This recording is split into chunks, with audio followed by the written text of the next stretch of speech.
there, thanks for stopping by to color. Today we're going to be coloring this adorable Whimsy Stamps image called Christmas Elf, and we're going to make a shaker card.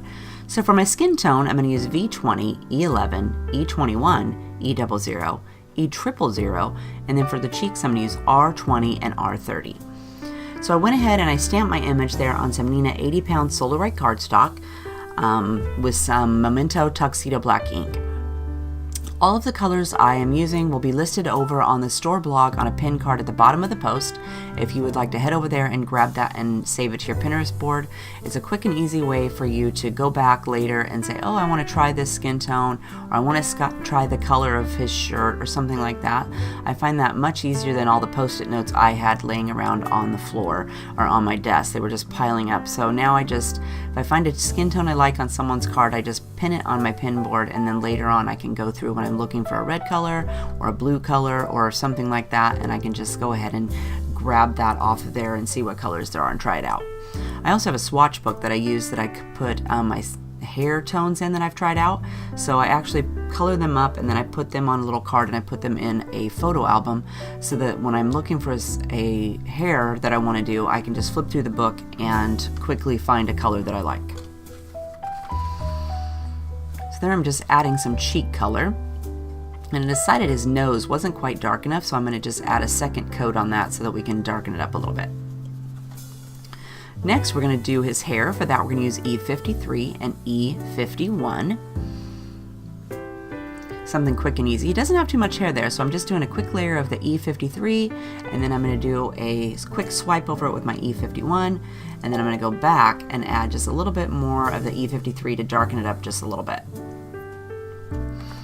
Then we're going to move on to the little ornament there. So for the top of the ornament, we're going to use Y28. And then for the ornament itself, we're going to use BG45, 53, and B00. So here I'm going to go around the entire thing with my BG45, and then I'm going to cover about a fourth of it with my with the BG45 there in the side with kind of like a little half moon or a quarter of a moon. Then I made it a half moon, but I want to leave a little white space there on my ornament, so I went ahead and drew my line in so I wouldn't go over the top of it. Then we're just going to go ahead and give it a second coat, and this time I'm going to spread my 45 up a little bit farther than I did the first time. And then I'm kind of here evening out my little circle on the back side because I'm only going to use the B00 on this side up to my little highlighted area there. So he's got a nice little highlight on the little ornament, so it looks like it's shining. So then I decided that I was going to go ahead and give him an outline. So for my outline, I'm going to use C0 or C1, C00, and my Colorless Splendor. And I probably should have done this first. That way you don't have to worry about picking up any colors or anything like that. It makes it quick and easy if you get some on your image. If you do the outlining first, it's easy to erase it if you make a mistake. And you don't have to worry about grabbing any of the other colors and pulling them out into the outside. So like if I did red, if I accidentally touched it, it would pull it out into the outside and make a little red spot on the outside. So it's just easier to do your outlining first, but I completely forgot about it, so I decided I would go ahead and do it then. Then when I do my Colorless Splendor, I like to just put my pen down on top of all the white spaces and just slide it across both colors and out into the white. I'm being really careful going around the skin and the little ornament there because I didn't want to touch that. But it was quick and easy, and then he's got a little bit of a shadow there. So now we're going to work on the pom-poms and his collar and cuffs of his outfit. For that, we're going to use YG17, 25, 23, and 03. And I didn't do anything fancy, I just started with the darkest color. I added a little bit on the bottom of each one of my little pom-poms, and I go through till I get to the end. Same thing here, we're just going to do our YG17 first, and then we're going to add the other three colors on top and just fill in our little circles. Nothing too fancy. He's super cute though. I love the shaker card. A friend asked me to do a shaker card, and I'm like, okay, we'll do another shaker card. They're really popular. Everybody really likes the card kits that are shaker cards. So I've decided since Christmas is here, we might as well just do shaker cards and have a lot of fun with that. So here we're doing the same thing with our colors on our cuffs. We're just adding the darkest color and working our way down to the lightest. And when I get to the lightest one, I always tend to swipe it over the entire coloring area so that it kind of blends everything all together. Now I'm going to go ahead and do the little socks, and I tried to skip every other one, so pick a stripe on your sock that you like to color and color it with your YG17. And that one, there was still a little bit of space for YG25, but you could totally just do YG17 and fill it in. Now we're going to do the alternate stripe on our socks with C1 and C00, and I also could have done this when I did the outlining, I just completely forgot. And then I decided I wanted to do my gray stripe underneath of the green. So the little one that I colored twice, we're going to just color red later. So for our reds, we're going to use R89, R39, R37, R24, and R14. I love this red tone. I think it looks awesome. So here we're just going to use our socks, and I'm not going to use all the colors on those stripes of the socks because there's just not enough room. So here we're going to go down, and I decided that I would do the top, work from the top down, that way I didn't have to worry about putting my hand in it, because every once in a while the reds for me, they seem like they don't dry, or they seem a little tacky, and I've replaced my pen and I've refilled them. I don't know why it does that, but some of the reds seem like they get shinier than others. And I notice it also does it more if I'm lollygagging around with my coloring, or a lot more when I'm in here doing a video. It seems like it gets a little more tacky because maybe because the lights are on and it dries funny. I'm not sure, but I decided I'd just work from the top down, that way I don't have to worry about getting my hand in it just in case it didn't dry all the way or it was a little bit sticky. Because you know what happens then, you get it on your hand and then you put it somewhere else on your image, and red is not going to come up. So no matter what you do, you can wipe over it with your colors blender. It might fade it a little bit, but the dark colors I used are not going to completely fade away. So here we are, we're going to work on his little outfit down here. We're just going to go over with our R89, forgot which color I was using. And you can always too, with the hat there, if you wanted to make it darker, you could go over it with a second coat. I was just kind of liking how light it was and how shiny it looked.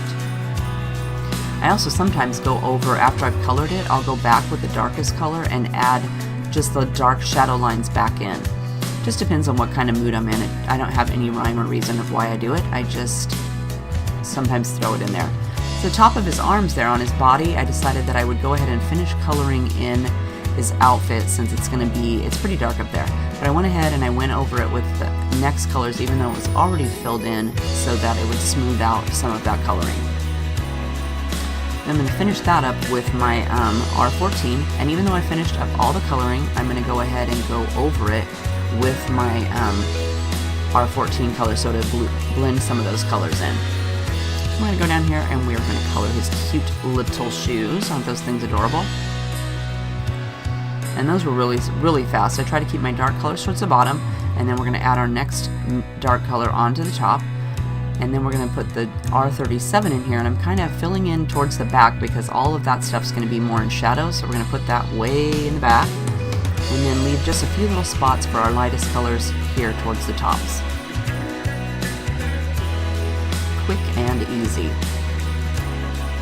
Next, we're going to take our Wink of Stella brush in clear, and I'm going to go ahead and add that to my little ornament there. I want it to be sparkly, so I just went ahead and went over it. I usually go over it 3 or 4 times. And then I decided his outfit was too plain, so I'm going to go ahead and add a little bit of my Sharpie white paint pen to his cheeks, and then I made some little hearts and then some like little crosses with little dots on them. Let's call them snowflakes, I guess, on his outfit, just to break it up because it seemed awfully red, and it didn't seem like it had enough decoration. And then I didn't go ahead and do it down on his shoes because that's all going to be covered up with shaker elements, so I decided that that would not need to be filled in. So you can totally do that, or you can leave that off. That's up to you. So now we're going to go ahead and put everything together. So I start out by making sure my card is going the direction I want it to go. Otherwise, I would put it on there sideways, and then you're not going to get any of this stuff off. So we're going to go ahead and add these little pattern papers, and you can always flip the pattern papers over too from your card kit, or cut them up and make them a different size. That would be perfect. Then we're going to add our acetate to the back of our frame, and I went ahead and taped it. I did the tape on the top of my card there because I'm going to cover it up, so if I got a little bit on the card, it wouldn't matter. And then I'm going to use a roll of this Scotch foam tape. If you don't have that, I highly recommend it because it comes in this giant roll. If you're going to do shaker cards, go ahead and get that. And I went ahead and I cut a strip off, and then I cut the strip into 4 pieces, and you're going to want to get the foam tape right next to the frame, the inside of the frame, but not in the frame. You don't want to see it. And then I doubled up my foam tape, and then I'm going to go ahead and I'm going to take some embossing buddy or some powder tool, some embossing prep tool for embossing, and I'm going to use it to go around the inside of my card, my frame there, so that if there's any sticky residue on it, it will erase that or cover it up with the powder, and then I don't have to worry about it. If you don't have that, you could also use some baby powder and stick that in there, and then I kind of wiped it over the acetate too, because the sequins seemed to be a little bit static clingy, and so I thought that would help it not stick so much to the card. And your little packet of sequins is going to come in a Ziploc bag, so you're going to need to divide that up so you'll have enough for all 3 of your cards. And I know I dumped a bunch on there, and sometimes I put too much, so you're going to have to pay attention to how much you put in there. And this little piece is actually 4.5 inches wide, so it's going to exactly fit on there, and I didn't get it perfect, so I'm just going to trim it off. So to avoid that, you could trim it just a little bit on each side and then stick it on, and then you wouldn't have to worry about it. So our little cinnamon over there is from CC Designs. It's from the Jolly Christmas Cinnamon Set. You're going to go ahead and get that 1 cinnamon in your card kit, so you don't have to worry about that. Or you could flip it over and use whatever cinnamon you wanted to on there. So that is going to do it for our card today. I hope you had fun coloring and putting it together. If you have a question, leave me a comment down below and I'll make sure to get back to you. If you liked the video, don't forget to hit the thumbs up button, subscribe to my channel if you haven't already, and hit the little bell next to that so you'll be notified whenever I upload a new video. So I hope you're having a fabulous day, and I'll see you next time. Bye-bye!